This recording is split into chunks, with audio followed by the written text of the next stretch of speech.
Hey, good morning. It's Pete from Peter's Feeders. It's early in the morning. You can see the sun coming up, kind of reflecting on the feeder, and I had some great video action going on, so I grabbed the camera, set it up, and started filming. Also, you'll notice that we now identify that it is for Peter's Feeders and with our website because we've had some people hacking our videos and using fake websites and things like that to steal customers and steal money. And it's unfortunate, but that's what's been going on.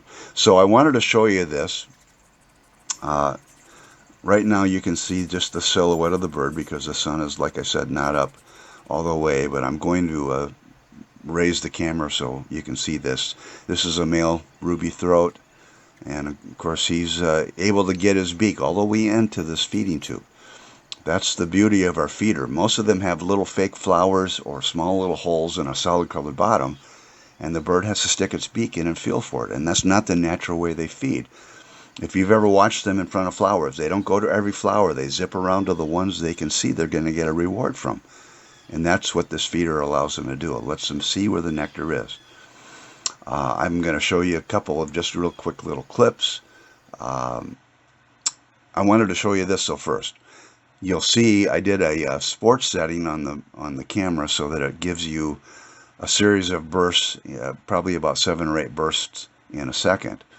And you can see the wings are all the way forward and they go all the way back. And that happens so fast that it's a blur, but that's what allows them to be able to hover. They're actually flipping that wing back and forth and creating a downward draft and upward lift, and that's what gives them the ability to stay in place.